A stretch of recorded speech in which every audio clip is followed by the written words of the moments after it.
Winners classes YouTube channel पर आप सबका बहुत बहुत स्वागत है। इस वीडियो में आप एक्सरसाइज 9.1 का एनसीईआरटी प्रश्न संख्या 8 देखेंगे, ऊंचाई और दूरी का। जो बच्चे नए अभी हैं इस चैनल पर, वो इस चैनल के प्लेलिस्ट में जाएंगे और ट्रिगो और हाइट एंड डिस्टेंस, ऊंचाई और दूरी के प्लेलिस्ट पर जाकर क्लिक करेंगे। वहां पर आपका त्रिकोणमिति का पूरा वीडियो और एक्सरसाइज 9.1 का पूरा वीडियो आपको मिल जाएगा। चलिए हम ये प्रश्न पर आते हैं। एक पेडस्टल के शिखर पर एक 1.6 मीटर ऊंची मूर्ति लगी हुई है।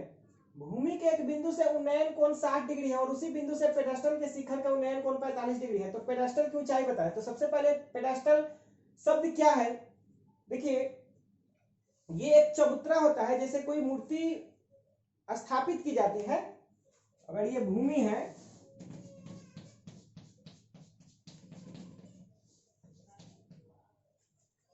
और अगर भूमि पर मूर्ति स्थापित करनी है तो कुछ मिट्टी भर दिया जाता है और तब उस पर मूर्ति रखा जाता है। तो पेडस्टल यानी कि वही है, चबूतरा।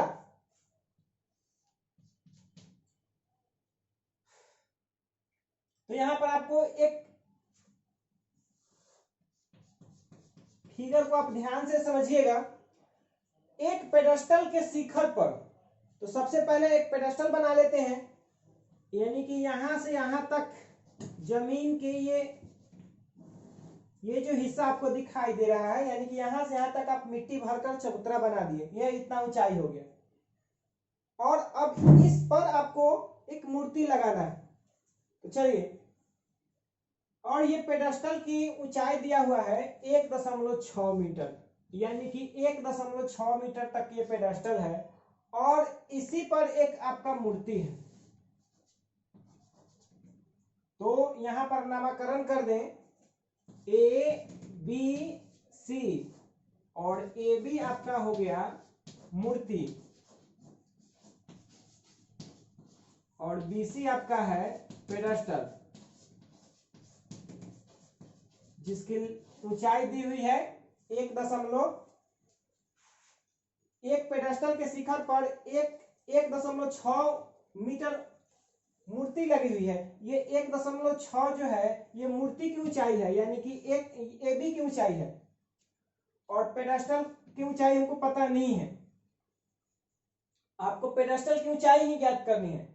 आप प्रश्न को एक बार फिर से पढ़ें कि एक पेडस्टल के शिखर पर 1.6 मीटर ऊंची मूर्ति लगी है। तो देखिए बीसी आपका पेडस्टल है, यानी कि चबूतरा है, और इसी पर यानी कि बीसी पर एक मूर्ति रखा गया है ए बी, जिसकी ऊंचाई है 1.6 मीटर। अब आइए, बोला कि भूमि के एक बिंदु से, तो या तो आप राइट साइड या लेफ्ट साइड भूमि का सिलेक्शन कर लें। किधर भी आप जाएं कोई दिक्कत नहीं है। हम यहां पर आ गए, ये भूमि का एक पॉइंट है और यहां से आपको दो जगह देखने के लिए बोल रहा है। पेडस्टल का शिखर का उन्नयन कोण, यानी कि पेडस्टल जो है, पेडस्टल बीसी, तो पेडस्टल का शिखर कौन हुआ, बी। तो ये आप जो देख रहे हैं बी,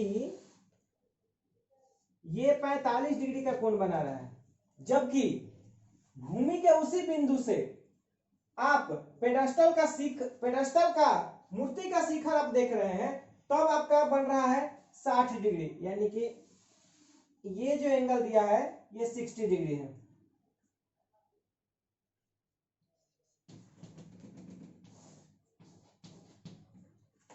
भूमि पर एक बिंदु डी है।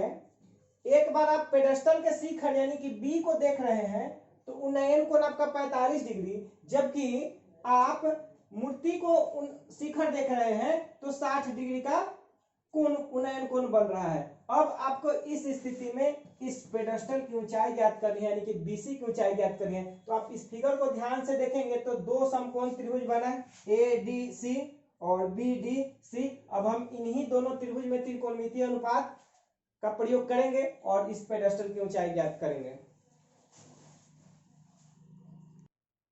अब हम एक बड़ा फिगर क्वेश्चन में हटा दिए, बड़ा फिगर बना देते हैं।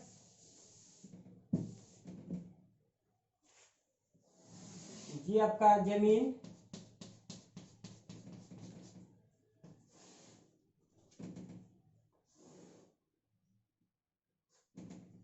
ये आपका ए बी मूर्ति हो गया और बी सी आपका पेडस्टल। ए बी की ऊंचाई 1.6 मीटर दिया है और जमीन पर एक बिंदु है और इस जमीन पर बिंदु से एक बार मूर्ति के शिखर यानी कि ए को देख रहे हैं तो कितना 60 डिग्री का कोण, और इसी बिंदु से एक बार पेडस्टल का शिखर, तो पेडस्टल का तल है सी और पेडस्टल का शिखर है बी, आप देख रहे हैं तो ये 45 डिग्री का कोण बना रहा है। तो आपसे ये पूछा है बीसी का मान। ए बी आपका है मूर्ति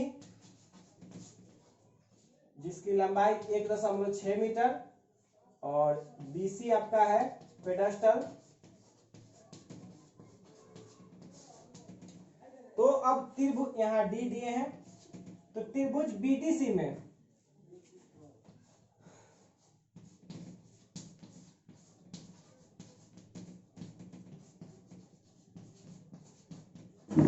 tan 45, तो tan 45 यानी कि आधार बटा, यहां देखिए tan जो त्रिकोणमितीय फंक्शन होता है ये लंब बटा आधार होता है, तो इसके लिए लंब हो गया बीसी और आधार हो गया डीसी, यानी कि tan 45 के मान 1 और बीसी बटा डीसी, यानी कि क्रॉस मल्टीप्लाई करिएगा तो बीसी और डीसी ये दोनों का मान एक समान है। तो बीडीसी में तो काम हो गया, अब हम चलेंगे एडीसी में। त्रिभुज एडीसी में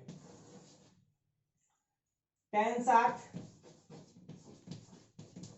तो इसके लिए लंब हो गया एसी, तो एसी के तोड़ के हम लिखते हैं A B plus BC, A B plus BC. देखिए ये लंब हो गया पूरा एसी, तो एसी को तोड़ के लिख दिए ए बी प्लस बीसी और आधार आपका हो गया डीसी। तो देखिए अब tan 60 का मान √3, ए बी का मान दिया है 1.6 और बीसी जो कि पेडस्टल की ऊंचाई है वो मुझे ज्ञात करना है। अब बट्टा में डीसी, तो देखिए जो छोटे वाले त्रिभुज बीडीसी में से प्राप्त किए हैं कि बीसी और डीसी दोनों आपस में बराबर है, तो ये बट्टा में डीसी है, तो डीसी के बदला भी हम अब लिखेंगे बीसी ही, क्योंकि बीसी ही हमको ज्ञात करना है। अब क्रॉस मल्टीप्लाई करिएगा तो √3 बीसी बराबर 1.6 प्लस बीसी, इस बीसी को इधर लेके आइएगा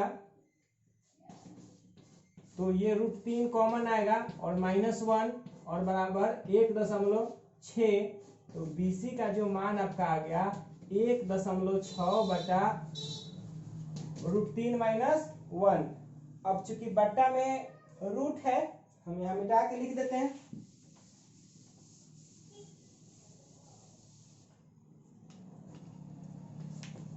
(1.6) √3 - 1 और √3 + 1 √3 + 1 1.6 √3 + 1 और ये a + b into a - b यानी कि a² - b², तो √3 का स्क्वायर 3 और 1 का स्क्वायर 1, और यहाँ लिख देते हैं √3 का स्क्वायर और -1 का स्क्वायर, ये आपका 1.6 √3 + 1 और ये 3 - 1 यानी कि 2, 1.6 √3 + 1 अब बटा 2, ये 2 से कट जाएगा 0.8 बार में, तो यानी कि आपका आ गया 0.8 √3 + 1।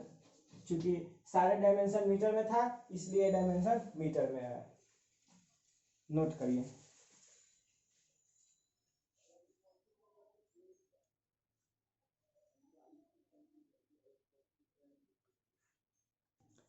तो ये आपका जो पेडस्टल था बीसी जिसकी ऊंचाई आपका हो गया 0.8 गुने √3 + 1 मीटर। आप इसको स्क्रीनशॉट लेके अपने कॉपी पे उतार लें। अब अगला सवाल, प्रश्न संख्या 8 जो कि आपका स्क्रीन पर दिख रहा है। ये तो 8 हो गया आपका, अब प्रश्न संख्या 9 बताना है। 9 आपको देखें, प्रश्न संख्या 9 आपके स्क्रीन पर अब दिख रहा होगा। एक मीनार के पाद बिंदु से एक भवन के शिखर का उन्नयन कोण 30 डिग्री है और भवन के पाद बिंदु से मीनार के शिखर का उन्नयन कोण 60 डिग्री है। यदि मीनार 50 मीटर ऊंची है तो भवन की ऊंचाई ज्ञात कीजिए। अब हम बोर्ड पर इस फिगर को अच्छे तरह से समझते हैं। आइए फिगर को अच्छी तरह से समझते हैं कि आपके पास एक मीनार है और एक भवन है। ये दोनों को, ये आपका भूमि हो गया। अब आपका प्रश्न बोल रहा है कि एक मीनार के पाद बिंदु से, तो ये अगर मीनार है तो इसका पाद बिंदु ए हो गया शीर्ष बिंदु और बी हो गया पाद बिंदु, और ये भवन है सी और डी। भवन के लिए सी हो गया शीर्ष बिंदु और पाद बिंदु हो गया डी। एक मीनार के पाद बिंदु से यानी कि बी से भवन के शिखर का उन्नयन कोण यानी कि सी को देखना है, ये आपका 30 डिग्री है। जबकि भवन के पाद बिंदु से मीनार के शिखर का उन्नयन कोण यानी कि भवन के पाद बिंदु यानी कि डी और मीनार के शिखर यानी कि ए, इसको आप देखें तो ये आपका 60 डिग्री है। यदि मीनार 50 मीटर ऊंची हो यानी कि ए बी की ऊंचाई दे दिया है 50 मीटर, तो भवन की ऊंचाई सी डी आपको ज्ञात करना है।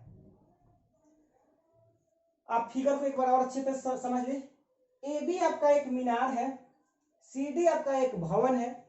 मीनार के पाद बिंदु यानी कि बी, यहां से भवन के शिखर यानी कि सी को देखने पर उन्नयन कोण 30 डिग्री, जबकि भवन का पाद बिंदु डी से मीनार का शीर्ष यानी कि ए को देखने पर उन्नयन कोण 60 डिग्री आता है। यदि इस मीनार की ऊंचाई दिया हुआ है 50 मीटर, तो इस सी डी यानी कि भवन की ऊंचाई ज्ञात करना है। तो देखिए इसमें दो त्रिभुज ए बी डी और बी सी डी, ये दोनों त्रिभुज पर आप फोकस करेंगे। तो अगर ए बी डी त्रिभुज देखते हैं तो इसमें एक साइड मालूम है यानी कि ए बी, और एक कोण मालूम है ये डी पर। तो चलिए चलते हैं पहले बड़े वाले त्रिभुज में ए बी डी में। त्रिभुज ए बी डी में हम चलते हैं। tan 60 का प्रयोग करें तो लंब हो गया इसके लिए ए बी और आधार हो गया बी डी। tan 60 का मान √3, ए बी का मान दिया हुआ है 50 यानी कि मीनार की ऊंचाई, और बी डी यानी कि आधार, ये आपका आधार निकल गया, क्रॉस मल्टीप्लिकेशन कीजिएगा तो 50/√3 मीटर। चलिए ये तो आपका बी डी का मान निकला। अब हम चलते हैं त्रिभुज बी सी डी में।